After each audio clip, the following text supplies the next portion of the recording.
Destroy them. Wait! We could talk. So I'm doing a little test with this video. It's an old video with a new thumbnail to see if it gets more views. If you've already seen it, this episode really gave us the Thrawn I was waiting for. We get to see what makes him so dangerous, and especially how he differs from the big bads like Sidious. We got the more interesting parts of Thrawn, the more intellectual side, and how he approaches things. The episode starts with Hera in a hearing with some senators about her unsanctioned mission. After some back and forth, we get C-3PO to the rescue. He was sent by Leia, who says she sanctioned the mission, and that all inquiries should be brought to her. I believe that this is all setting up a live-action appearance of Leia, probably played by Billy Lord, which I think we can all get behind. I mean, who better to play Leia than Carrie Fisher's own daughter, especially since she has in the past already.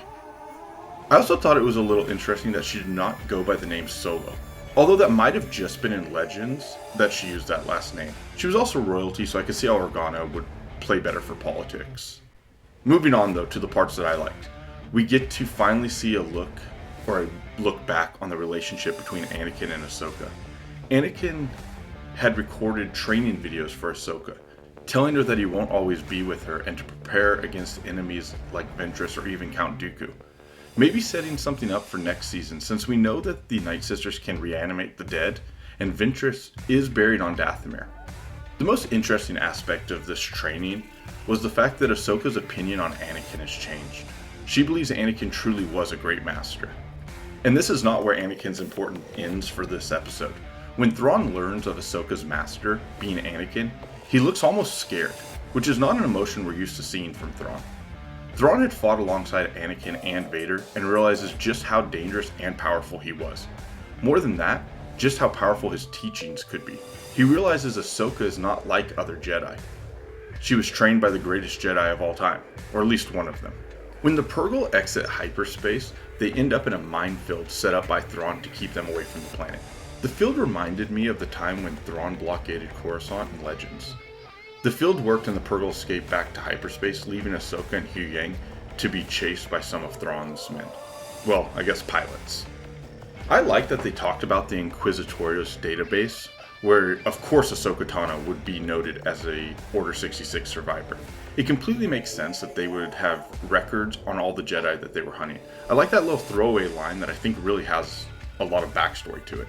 When we cut back to Ezra and Sabine, we get some nice dialogue between the two of them.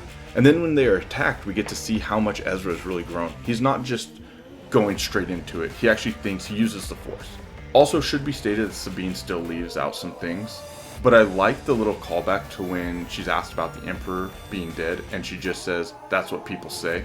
I like that they give a little what if in this story as well. This episode also may have given us an end to the Baylan and Shin partnership.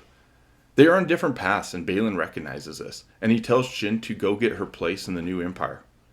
He does give her one last lesson, and his parting words to her are impatience for victory will guarantee defeat, which I think will play more in later in maybe this season, possibly not till next season though. Not long after Shin departs his side, he is confronted by Ahsoka. After watching her training on the ship, I think we all knew that she'd be using two sabers in this fight. Baylan tells Ahsoka that he does not believe she is powerful enough to defeat him, which to me, he is highly underestimating her power.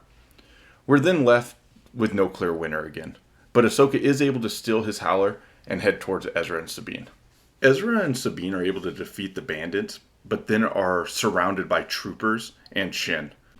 And then Ahsoka comes in to save the day. It was really nice to see that the troopers were not the same as Marok, and there was no green smoke. Thrawn recalls his troops and reminds Morgan Elsbeth that the mission was not to kill the Jedi, but to gain time so they could finish loading the Chimera. We get to see the strategic mind of the Grand Admiral. He knows exactly when to attack and when to retreat. His main objective is not to destroy his enemies right away, and he does not underestimate the massive power, especially when concerning Ahsoka. And that is sort of where this episode ended. My hopes for the next episode are we're finally going to get to see what Baylan is searching for, or at least get a clearer idea of it.